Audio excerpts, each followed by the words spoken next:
sedia mendengar.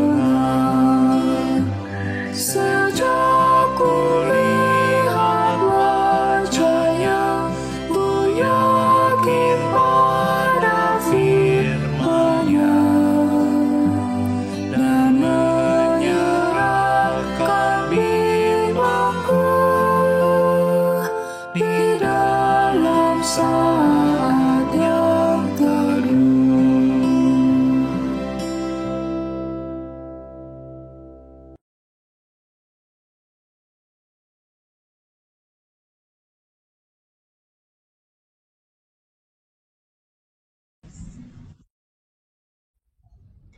Selamat pagi Bapak Ibu yang dikasihi Tuhan Yesus. Kita kembali berjumpa dalam persekutuan doa pagi di hari ini. Kita akan bersama-sama membaca dan merenungkan firman Tuhan. Namun sebelumnya mari kita sama-sama berdoa. Bapa kami yang di sorga, dikuduskanlah nama-Mu. Allah yang maha baik, kami bersyukur untuk kasih setia-Mu. Semalam kami dapat beristirahat dengan baik. Pagi ini kami mau kembali membaca dan merenungkan firman Tuhan. Ya Roh Kudus, bimbinglah kami agar dapat menangkap pesan Tuhan untuk hidup kami di hari ini. Tuhan berkati setiap kami yang mengambil bagian dalam doa pagi ini. Di dalam nama Tuhan Yesus kami berdoa dan mengucap syukur. Amin.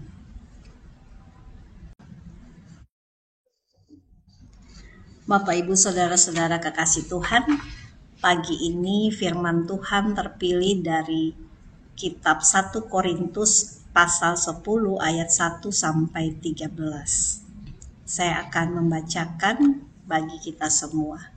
Demikian firman Tuhan. Aku mau saudara-saudara supaya kamu mengetahui bahwa nenek moyang kita semua berada di bawah perlindungan awan dan mereka semua telah melintasi laut. Untuk menjadi pengikut Musa, mereka semua telah dibaptis dalam awan dan dalam laut. Mereka semua makan makanan rohani yang sama, dan mereka semua minum minuman rohani yang sama, sebab mereka minum dari batu karang rohani yang mengikuti mereka, dan batu karang itu ialah Kristus. Sungguh pun demikian, Allah tidak berkenan kepada sebagian besar dari mereka. Itulah sebabnya mereka dibinasakan di padang gurun. Semuanya ini telah terjadi sebagai contoh bagi kita untuk memperingatkan kita supaya jangan kita menginginkan hal-hal yang jahat seperti yang telah mereka perbuat. Dan supaya jangan kita menjadi penyembah-penyembah berhala, sama seperti beberapa orang dari mereka, seperti ada tertulis, duduklah bangsa itu untuk makan dan minum, kemudian bangkitlah mereka dan bersenang-senang. Janganlah kita melakukan percabulan, seperti yang dilakukan oleh beberapa orang dari mereka, sehingga pada satu hari telah tewas 23.000 orang. Janganlah kita mencobai Kristus seperti yang dilakukan oleh beberapa orang dari mereka, sehingga mereka mati dipagut ular. Janganlah bersungut-sungut seperti yang dilakukan oleh beberapa orang dari mereka, sehingga mereka dibinasakan oleh malaikat maut.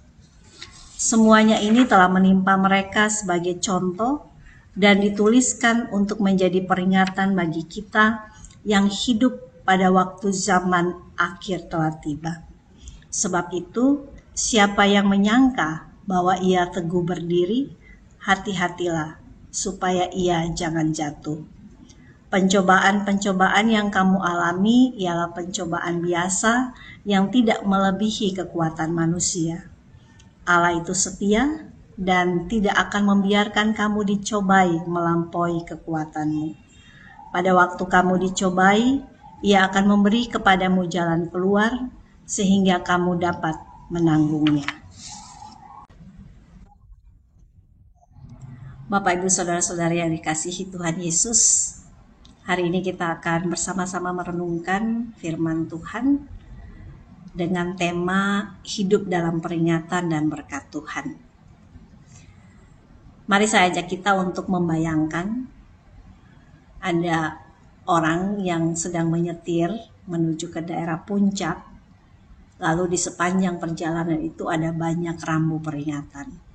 Ada turunan tajam, ada hati-hati jalan licin, ada tikungan tajam di depan, dan peringatan yang lain. Ada dua jenis pengemudi. Pengemudi yang pertama memperhatikan rambu-rambu itu dan melambatkan kendaraannya. Lalu pengemudi yang berikutnya mengabaikan dan terus memacu kendaraannya. Pertanyaannya, siapa yang lebih mungkin selamat sampai tujuan? Saudara kekasih Tuhan, hidup kita ini seperti perjalanan. Tuhan sudah memberikan banyak rambu-rambu peringatan dalam hidup ini melalui firman Tuhan. Tapi apakah kita memperhatikannya? Hari ini kembali kita diajak untuk merenungkan dari 1 Korintus pasal 10 ayat 1 sampai 13 yang tadi sudah kita baca dan dengarkan bersama-sama. Kita mau melihat bagaimana Tuhan ingin kita hidup dalam peringatan dan berkat-Nya. Dalam ayat 1 sampai 4, Paulus mengingatkan kepada umat Tuhan yang ada di Korintus bahwa Allah sudah memberi begitu banyak berkat. Kita bisa lihat dalam ayat 1 sampai 4 yang dikatakan, "Aku mau saudara-saudara supaya kamu mengetahui bahwa nenek moyang kita semua berada di bawah perlindungan awan dan mereka semua telah melintasi laut. Untuk menjadi pengikut Musa mereka semua telah dibaptis dalam awan dan laut. Mereka semua makan makanan rohani yang sama. Mereka minum minuman rohani yang sama. Mereka minum dari batu karang rohani yang mengikuti mereka. Dan batu karang itu ialah Kristus." Paulus mau menunjukkan bahwa bangsa Israel mengalami banyak sekali kuasa Tuhan secara langsung.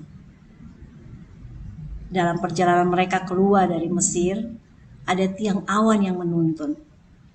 Ada laut yang terbelah sehingga mereka bisa melewatinya. Ada mana dari sorga yang Allah curahkan sehingga mereka tercukupi makanannya. Lalu ada air dari batu karang yang keluar. Bahkan Paulus mengatakan bahwa batu karang itu adalah Kristus.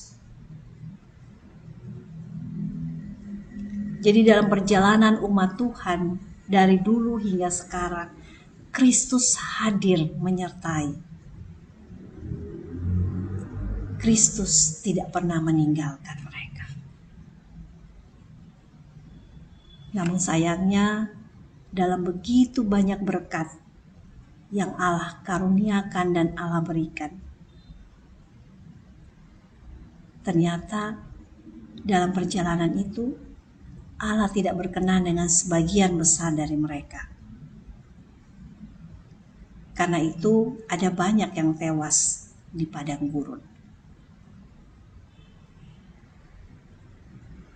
Luar biasa ya. Mereka disertai Tuhan, tapi mereka jatuh. Pertanyaannya, mengapa bisa begitu? Mengapa terjadi demikian? Mari kita perhatikan apa yang Paulus tulis di dalam ayatnya yang ke-5 sampai 10. Bahwa sekalipun umat Tuhan diberkati oleh Allah dengan berkat yang luar biasa, namun mereka jatuh. Hal-hal yang membuat mereka jatuh, itu kita bisa lihat dari ayat yang ke-6. Adanya keinginan jahat. Menginginkan hal-hal yang jahat seperti yang mereka perbuat.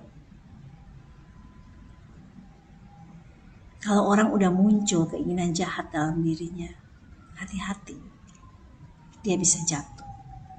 Yang kedua, adanya penyembahan berhala. Itu kita lihat di ayat yang ke-7. Bukan hanya penyembahan berhala, di ayat 8 dikatakan adanya persinahan. Lalu ayat yang ke-9, mereka mencobai Tuhan Dan ayat yang ke-10, bersungut-sungut. Ada berkat Tuhan, tapi ternyata di dalam berkat Tuhan itu manusia bisa jatuh. Kenapa bisa jatuh? Karena tadi yang dikatakan, ada keinginan jahat, ada penyembahan berhala, ada persinahan, ada perbuatan mencobai Tuhan, dan juga bersungut-sungut. Dan semua kesalahan ini akhirnya membuat sebagian besar dari umat Tuhan tidak sampai masuk ke tanah perjanjian. Dan apa yang terjadi pada umat Tuhan di masa lalu menjadi peringatan bagi kita. Karena itu di dalam ayat 11 dan 12 Paulus menuliskan dan mengingatkan kita. Semuanya ini telah menimpa mereka sebagai contoh dan dituliskan untuk menjadi peringatan bagi kita yang hidup pada waktu zaman akhir telah tiba. Sebab itu, siapa yang menyangka bahwa ia teguh berdiri, hati-hatilah supaya ia jangan jatuh. Saudara-saudara yang kekasih dalam Tuhan Yesus, jangan kita merasa bahwa kita sudah banyak melayani, kita terlibat aktif dalam kegiatan-kegiatan gereja, lalu hidup kita akan aman-aman saja, hidup kita akan baik-baik saja. Ayat 12 tadi katakan,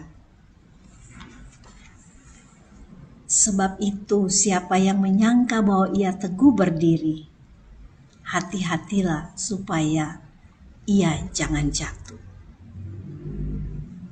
Seringkali kita jatuh bukan karena kelemahan, tetapi karena kita merasa kuat. Bapak, Ibu, saudara-saudara kekasih Tuhan, di dalam bagian bacaan ini selain Tuhan juga memberikan peringatan, tapi Tuhan juga memberikan kita pengharapan. Kita bisa membacanya dari ayatnya yang ke-13. Pencobaan-pencobaan yang kamu alami ialah pencobaan-pencobaan biasa yang tidak melebihi kekuatan manusia. Allah itu setia dan tidak akan membiarkan kamu dicobai melampaui kekuatanmu. Pada waktu kamu dicobai, Ia akan memberikan kepadamu jalan keluar sehingga kamu dapat menanggungnya. Ini sebuah berita pengharapan dan penghiburan bagi kita. Jadi peringatan Tuhan itu tidak datang dengan ketakutan, tapi dengan janji bahwa Ia akan menyertai. Tuhan tahu batas kemampuan kita, dan Tuhan selalu menyediakan jalan keluar bagi kita. Bapak, Ibu, saudara-saudari kekasih Tuhan, belajar dari firman Tuhan pagi ini, beberapa pesan saya dapat bagikan kepada saudara-saudara. Yang pertama, janganlah kita meremehkan peringatan-peringatan dari Tuhan. Jangan kita meremehkan rambu-rambu yang sudah Tuhan berikan melalui firman-Nya setiap hari yang kita baca dan kita dengarkan. Karena peringatan Tuhan itu adalah tanda kasih-Nya dan bukan ancaman bagi hidup kita. Dan yang kedua, secara rohani janganlah kita terlalu berbangga diri. Jangan kira bahwa kita yang aktif melayani di gereja, Senin sampai Jumat, Sabtu dan Minggu, kita yang sudah memberikan banyak waktu, pikiran, dan tenaga kita untuk pelayanan gereja, bukan jaminan bahwa keaktifan kita, bukan jaminan kita tidak akan jatuh. Karena itu tetap rendah hati, jangan berbangga diri. Yang ketiga, kita mau belajar dari sejarah hidup orang percaya yang telah disaksikan oleh Alkitab bagi kita, supaya kita jangan mengulangi kesalahan yang sama. Kita jangan membuat berkat yang daripada Allah menjadi sia-sia karena perbuatan-perbuatan kita yang jahat, keinginan-keinginan hati kita yang jahat di hadapan Tuhan. Marilah kita terus andalkan Tuhan di dalam pencobaan kita, karena Allah adalah setia, Dia akan selalu menyertai kita. Mari Bapak Ibu Saudara, kita hidup bukan hanya dalam berkat Tuhan, tapi juga kita terus di dalam kesadaran kita tahu bahwa ada peringatan Tuhan yang perlu juga kita perhatikan dan kita waspadai. Sebab justru melalui peringatan itulah Tuhan melindungi kita. Dan melalui pencobaan Tuhan memperkuat iman kita. Tuhan itu setia, Dia akan selalu menyertai kita. Marilah kita terus hidup dengan rendah hati, hidup dengan mawas diri, waspada, dan mau tetap mengandalkan kasih karunia Tuhan dalam seluruh perjalanan hidup kita. Amin. Mari Bapak Ibu kita bersatu dalam doa. Ya Allah Tuhan kami bersyukur buat firman Tuhan yang boleh kami baca dan renungkan bersama. Terima kasih karena Tuhan begitu mengasihi kami. Engkau memberikan begitu banyak berkat dalam hidup kami. Tapi Tuhan juga memberikan kami peringatan supaya kami boleh tetap menjaga diri kami, hati kami, pikiran kami, supaya tertuju pada Tuhan dan kami tidak jatuh dalam berbagai pencobaan. Ya Allah Tuhan kami mau berdoa buat setiap kami yang terlibat di dalam pelayanan gereja-Mu di GKI Surya Utama. Apapun yang kami kerjakan, Tuhan tolong, Tuhan berkati. Dan biarlah dalam semua pelayanan itu kami juga tetap menjaga diri kami, supaya kami tidak membuat tersandung, dan kami juga tidak jatuh di dalam godaan-godaan, pencobaan yang membuat kami jauh dari Tuhan. Ya Allah Tuhan kami juga mau berdoa buat saudara-saudara kami yang sedang bergumul dalam kehidupan ini. Mereka yang bergumul dengan sakit dan penyakit, mereka yang bergumul dalam kehidupan berumah tangga, mereka yang bergumul dalam relasi, hubungan suami istri, anak orang tua. Tuhan tolong, Engkau memberikan kami kekuatan untuk bisa melewati setiap pergumulan yang ada. Engkau Tuhan juga yang menyertai dan menemani kami dalam pergumulan yang kami hadapi. Dan Tuhan juga akan memampukan kami untuk tetap setia dan melekat kepada Tuhan. Karena hanya di dalam Engkaulah kami boleh teguh berdiri dan kami boleh terus berjalan menapaki perjalanan hidup ini. Tuhan terima kasih, kami berdoa juga buat semua orang tua kami yang sudah lanjut usia. Berkati mereka Tuhan, berikan mereka penghiburan, berikan mereka sukacita dan damai sejahtera. Biarlah di dalam hari-hari yang mereka lalui ketika bersama dengan keluarga ataupun mereka yang sendiri, biarlah Tuhan menjadi teman seperjalanan mereka. Kami mau berdoa ya Tuhan buat para pelayan Tuhan yang ada di GKI Surya Utama, para pendeta, para aktivis, dan semua pengurus badan pelayanan yang ada. Tuhan tolong supaya kami sehati sepikir dalam visi Tuhan untuk memberitakan kabar baik, mewartakan kerajaan Allah, dan juga boleh mengasihi dan hidup di dalam persekutuan dan persaudaraan di dalam kasih Kristus.